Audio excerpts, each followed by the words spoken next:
Good morning everyone. आज है 6 सितंबर 2022 और 6 सितंबर से रिलेटेड जितने भी करंट अफेयर्स हो सकते हैं वो सारे के सारे आज हम इस वीडियो में कवर करने वाले हैं। सो वीडियो को बिना स्किप किए हुए आप पूरे एंड तक देखिएगा। वीडियो के एंड में मैं आपसे कुछ क्वेश्चन भी पूछूंगा जिसका आंसर आपको इसी वीडियो के कमेंट बॉक्स में कमेंट करके देना है। सो वीडियो स्टार्ट करने से पहले आइए पिछले कुछ दिनों के इंपॉर्टेंट करंट अफेयर्स की क्विक रिविजन कर लेते हैं। सो आज का पहला क्वेश्चन है, अभी हाल ही में उड़ीसा सरकार ने आजीविका एवं संवर्धन के तहत किसानों के लिए 869 करोड़ रुपए वितरण किए हैं। सेकंड क्वेश्चन है, हाल ही में दुबई में पहला होम्योपैथी अंतर्राष्ट्रीय स्वास्थ्य शिखर सम्मेलन आयोजित किया गया। थर्ड क्वेश्चन है, अक्टूबर 2022 में फीफा अंडर 17 महिला विश्व कप की मेजबानी भारत करने जा रहा है। फोर्थ क्वेश्चन है, अभी हाल ही में चाइना में होने वाली विश्व एथलेटिक्स इंडोर चैंपियनशिप को स्थगित किया गया है। एंड फिफ्थ क्वेश्चन है, एसबीआई ने अभी हाल ही में कैशबैक क्रेडिट कार्ड को लॉन्च किया है। और आइए अब देखते हैं आज के कुछ इंपॉर्टेंट करेंट अफेयर्स। आज का पहला क्वेश्चन है, अभी हाल ही में किस ज्वेलरी कंपनी ने 90 करोड़ की एक luxury Leonardo AW109 grand new twin engine helicopter खरीदा है? तो इसका राइट आंसर है जोया लुकास। जोया लुकास जो है ये एक बहुत बड़ी फेमस ज्वेलरी कंपनी है जिन्होंने अभी हाल ही में 90 करोड़ रुपए की एक luxury Leonardo AW109 grand new twin engine वाला हेलीकॉप्टर खरीदा है। तो इस क्वेश्चन को आप याद रखना। चलिए नेक्स्ट क्वेश्चन की ओर चलते हैं। नेक्स्ट क्वेश्चन है, किस राज्य सरकार ने स्कूली छात्रों को राहत देने के लिए सप्ताह में एक दिन बिना बैग के स्कूल जाने का नियम बनाया है? तो इसका राइट आंसर है मध्य प्रदेश सरकार ने। मध्य प्रदेश सरकार ने अभी हाल ही में स्कूली छात्रों को राहत देने के लिए सप्ताह में एक दिन बिना बैग के स्कूल जाने का नियम बनाया है। अब बात आई है मध्य प्रदेश की, तो मध्य प्रदेश से रिलेटेड कुछ इंपॉर्टेंट चीज़ें जान लेते हैं। मध्य प्रदेश की राजधानी कहाँ है? भोपाल। स्थापना कब हुई थी? 1 नवंबर 1956 को। कुल जिले कितने हैं? 52। अच्छा, राजकीय पशु क्या है? राजकीय पशु है बारहसिंगा। राजकीय वृक्ष बरगद। राजकीय पुष्प लिली। राजकीय नृत्य कौन सा है मध्य प्रदेश का? राई। चलिए और कुछ इंपॉर्टेंट चीज़ें देख लेते हैं। अच्छा, राजकीय खेल कौन सा है मध्य प्रदेश का? मलखंभ। प्रथम में मुख्यमंत्री कौन थे? पंडित रविशंकर शुक्ल जो थे वहाँ के प्रथम मुख्यमंत्री थे। प्रथम राज्यपाल डॉक्टर पट्टाभी सीताराम वहाँ के प्रथम राज्यपाल थे। अच्छा, प्रथम महिला मुख्यमंत्री कौन थी मध्य प्रदेश की? तो उमा भारती थी। अब प्रथम महिला न्यायाधीश कौन थी? तो सरोजनी नायडू। अच्छा, और कुछ इंपॉर्टेंट चीज़ें आप याद रखना। सांची का जो स्तूप है मध्य प्रदेश के रायसेन जिले में स्थित है। निर्माण अशोक सम्राट द्वारा करवाया गया था जैसा कि आप लोग जानते हैं, और विश्व धरोहर की सूची में 1989 में इसे शामिल किया गया था। तो ये क्वेश्चन इंपॉर्टेंट है, इसे भी आप याद रखना। अच्छा, इंदिरा गांधी राष्ट्रीय मानव संग्रहालय भोपाल में ही स्थित है, मध्य प्रदेश के भोपाल में। अच्छा, और कुछ चीज़ें याद रखना आप। भोपाल में एमपी का पहला सौर ऊर्जा उत्पाद केंद्र स्थित है। नेक्स्ट है, मध्य प्रदेश के शिवराज सिंह चौहान ने इंदौर एंड भोपाल में आईटी पार्क बनाने का फैसला किया है। नेक्स्ट है, मध्य प्रदेश के सीएम ने हरा भरा मध्य प्रदेश अभियान की शुरुआत की जिसके तहत 75 लाख पौधे लगाए जाएंगे। ये अभी हाल फिलहाल के ही कुछ इंपॉर्टेंट करंट अफेयर्स है जिसकी मैं जिक्र यहाँ पे कर रहा हूँ आप लोगों के सामने। नेक्स्ट है, भोपाल 5G टेस्टिंग करने वाला देश का पहला स्मार्ट सिटी बन गया है। तो ये सारे क्वेश्चंस आपके लिए बहुत इंपॉर्टेंट है, सो इसे आप ध्यान रखिएगा। और हाँ, अगर आपको ये वीडियो थोड़ी सी भी हेल्पफुल लग रही हो तो वीडियो को लाइक कीजिएगा। चैनल पर नए होंगे तो चैनल को सब्सक्राइब कर बेल आइकन जरूर प्रेस कर लीजिएगा ताकि आने वाले समय में आपको इसी तरह के और भी पावरफुल कॉन्टेंट्स मिलती रहे। चलिए नेक्स्ट क्वेश्चन की ओर चलते हैं। नेक्स्ट क्वेश्चन है, 2025 में आईसीसी महिला ओडीआई विश्व कप की मेजबानी कौन सा देश करेगा? तो इसका राइट आंसर है भारत। अभी 2025 में जो आईसीसी महिला ओडीआई विश्व कप होने जा रहा है उसकी मेजबानी इंडिया करने जा रहा है। ठीक है, ये क्वेश्चन इंपॉर्टेंट है, इसे भी आप याद रखिएगा। चलिए नेक्स्ट क्वेश्चन की ओर चलते हैं। नेक्स्ट क्वेश्चन है, हाल ही में नासा ने किस गैलेक्सी की जेम्स वेब स्पेस टेलीस्कोप छवि रिलीज किए हैं? तो इसका राइट आंसर है फैंटम गैलेक्सी। अब बात आई है नासा की, तो मैं आपको बता दूं नासा का फुल फॉर्म क्या होता है। National aeronautics and space administration, ये अमेरिका की स्पेस एजेंसी है। और इंडिया की स्पेस एजेंसी क्या है? इसरो, ISRO जो है वो इंडिया की स्पेस एजेंसी है। अच्छा, नासा का हेडक्वार्टर कहाँ है? वाशिंगटन DC जो है नासा का हेडक्वार्टर है। स्थापना कब हुई थी? 29 जुलाई 1958 को नासा की स्थापना हुई थी। अच्छा, और कुछ इंपॉर्टेंट चीज़ें आप याद रखना।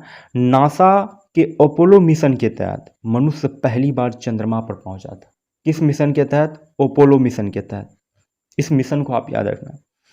STS-1 नासा का पहला मानव मिशन था। STS-1 2018 में नासा के द्वारा सूर्य के लिए अपना पहला मिशन शुरू किया गया था। नासा ने अभी हाल ही में दाविंची मिशन लॉन्च किया। अब बात आई है दाविंची की, तो दाविंची का मतलब क्या होता है? दाविंची का मतलब है deep atmosphere Venus investigation of noble gases. मैं आपको ये बता दूं, आप बहुत इम्पॉर्टेंट याद रखना आप, कि ये मिशन जो है 2029 में शुक्र ग्रह के निकट उड़ान भरेगा। ये जो दाविंची मिशन है 2029 में जो है उड़ान भरेगा शुक्र ग्रह के निकट, और इसके कठोर वातावरण जो हार्ड सरफेस है उसका पता लगाएगा, और 2031 तक ये जो है शुक्र ग्रह के पास पहुंच जाएगा। तो इस क्वेश्चन को आप याद रखना। नेक्स्ट क्वेश्चन है, अभी हाल ही में Indian banking in retrospect 75 years of independence नामक पुस्तक किसने लिखी है? तो इसका राइट आंसर है आशुतोष रारावीकर ने। आशुतोष रारावीकर ने Indian banking in retrospect 75 years of independence नामक पुस्तक लिखी है। तो इस क्वेश्चन को आप याद रखना। चलिए नेक्स्ट क्वेश्चन की ओर चलते हैं। आज का नेक्स्ट क्वेश्चन है, किस राज्य सरकार ने NCR की तर्ज पर राज्य राजधानी क्षेत्र विकसित करने का फैसला लिया है?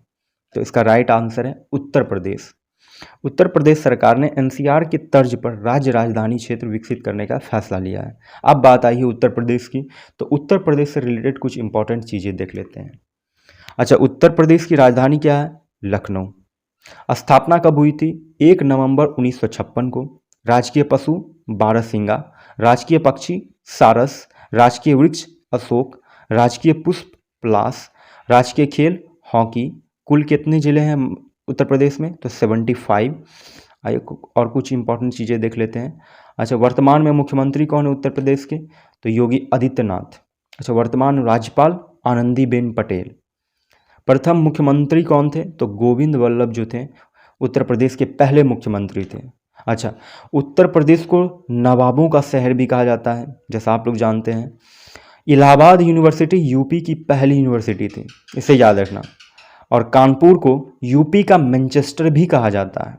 और चीनी उत्पादन की दृष्टि से यूपी का दूसरा स्थान है। प्रथम महिला राज्यपाल सरोजनी नायडू थी यूपी की। प्रथम महिला मुख्यमंत्री कौन थी? सुचिता कृपलानी। इस चीज़ को याद रखना आप। अच्छा, यूपी का सबसे बड़ा जिला कौन सा है? तो लखीमपुर खीरी जो है यूपी का सबसे बड़ा जिला है, और सबसे छोटा जिला हापुड़। आइए और कुछ इंपॉर्टेंट चीज़ देख लेते हैं। अच्छा, यूपी भारत का सर्वाधिक आबादी वाला शहर है, इसे याद रखना। जनसंख्या की दृष्टि से भारत का सबसे आबादी वाला शहर है यूपी। यूपी की आर्थिक राजधानी क्या है? कानपुर। यूपी को पहले हम यूनाइटेड प्रोविंस के नाम से भी जानते थे, यूनाइटेड प्रोविंस, इसे याद रखना। त्रिभुवन नारायण सिंह यूपी के मुख्यमंत्री के पद पर सबसे कम समय तक रहे थे। त्रिभुवन नारायण सिंह, याद रखना आप। सम्राट अशोक द्वारा बनाया गया सिंह स्तंभ यूपी के सारनाथ में ही स्थित है, तो इस चीज़ को भी आप याद रखना, बहुत इंपॉर्टेंट है। और 9 अगस्त 1925 को यूपी में ही काकोरी षड्यंत्र कांड हुआ था, तो इसे भी आप याद रखना। ये सारे के सारे जितने भी मैंने बताए वो सारे इंपॉर्टेंट क्वेश्चन हैं, आप इसे जरूर याद रखना। चलिए नेक्स्ट क्वेश्चन की ओर चलते हैं। नेक्स्ट क्वेश्चन है, हाल ही में IILM यूनिवर्सिटी भारत में कहाँ पहला NEP 2020 अनुपालन लॉ स्कूल लॉन्च किया है? तो इसका राइट आंसर है ग्रेटर नोएडा में। अभी हाल ही में IILM यूनिवर्सिटी ने भारत का पहला NEP 2022 अनुपालन लॉ स्कूल लॉन्च किया है। इस क्वेश्चन को भी आप याद रखना। बात करते हैं नेक्स्ट क्वेश्चन की। अच्छा, हर साल 5 सितंबर को कौन सा दिवस मनाया जाता है? जैसा आप सभी जानते हैं कि हर साल 5 सितंबर को हम शिक्षक दिवस मनाते हैं और ये किनकी याद में मनाया जाता है? तो डॉक्टर सर्वपल्ली राधाकृष्णन की याद में हम हर साल हम शिक्षक दिवस मनाते हैं। और इस वर्ष 2022 की थीम क्या है? शिक्षक संकट के बीच भविष्य की नई कल्पना। इस वर्ष की थीम को आप याद रखना। चलिए नेक्स्ट क्वेश्चन की ओर चलते हैं। नेक्स्ट क्वेश्चन है 2 सितंबर 2022 को किसने स्पार्क कार्यक्रम की शुरुआत की है? तो इसका राइट आंसर है केंद्रीय आयुर्वेद विज्ञान अनुसंधान संस्थान ने 2 सितंबर 2022 को स्पार्क कार्यक्रम की शुरुआत की है। आइए नेक्स्ट क्वेश्चन की ओर चलते हैं। नेक्स्ट क्वेश्चन है 4 सितंबर 2022 को किसे capital foundation life time achievement award से सम्मानित किया गया है? तो इसका राइट आंसर है नवीन पटनायक। अब बात हो रही है नवीन पटनायक की, तो ये करंट में उड़ीसा के मुख्यमंत्री हैं। राजधानी है उड़ीसा की भुवनेश्वर। वर्तमान जो राज्यपाल है वो है गणेशी लाल। उड़ीसा की स्थापना हुई थी 1 अप्रैल को। टोटल जो जिले हैं उड़ीसा में वो है 30। राजकीय पुष्प है बुरांस और राजकीय पक्षी है हिमालयी मोनाल। और आइए और कुछ इंपॉर्टेंट चीज़ें देख लेते हैं। राजकीय पशु जो है उड़ीसा का वो है सांभर। प्रथम मुख्यमंत्री जो थे उड़ीसा के वो थे कृष्णचंद्र गजपति। भाषा जो बोली जाती है उड़ीसा में उड़िया और मगधी, ये वहाँ की प्रमुख भाषाएं हैं और लोक नृत्य है उड़ीसी। और कुछ इंपॉर्टेंट चीज़ें देख लेते हैं। हर साल 1 अप्रैल को उड़ीसा दिवस मनाया जाता है। भुवनेश्वर उड़ीसा का सबसे बड़ा शहर है। क्षेत्रफल की दृष्टि से अगर हम बात करें तो भारत का 9वां सबसे बड़ा राज्य है उड़ीसा। और अभी के वर्तमान राष्ट्रपति द्रौपदी मुर्मू उड़ीसा के मयूरभंज से ही हैं। उड़ीसा में वन्यजीव अभ्यारण्य की कुल संख्या जो है 19 है। अभी हाल ही में उड़ीसा में नुआखाई कृषि महोत्सव शुरू हुआ है। इस क्वेश्चन को आप याद रखना। ये जो नुआखाई कृषि महोत्सव है, ये उड़ीसा के किसान जो है, ये त्यौहार उड़ीसा के किसानों द्वारा फसल की कटाई के बाद मनाया जाता है। तो इस चीज़ को आप याद रखना। अब आइए वीडियो के एंड में मैं आपसे 2 क्वेश्चन पूछूंगा, जिसका आंसर आपको इसी वीडियो के नीचे कमेंट बॉक्स में कमेंट करके देना है। पहला क्वेश्चन है ऑल इंडिया फुटबॉल फेडरेशन का नया महासचिव किसे नियुक्त किया गया है? एंड सेकंड क्वेश्चन इज हाल ही में किस राज्य सरकार ने वेचराइज ग्लोबल स्टार्टअप चैलेंज को लॉन्च किया है? तो इस क्वेश्चन का आंसर आपको इसी वीडियो के कमेंट बॉक्स में कमेंट करके देना है। सो आई होप इस वीडियो से आप लोगों को बहुत कुछ सीखने को मिला होगा। सो आज की ये वीडियो कैसी लगी नीचे कमेंट बॉक्स में कमेंट करके हमें ज़रूर बताइएगा। सो आज की इस वीडियो में इतना ही। मिलते हैं कल फिर से एक नए वीडियो में। तब तक के लिए जय हिंद जय भारत।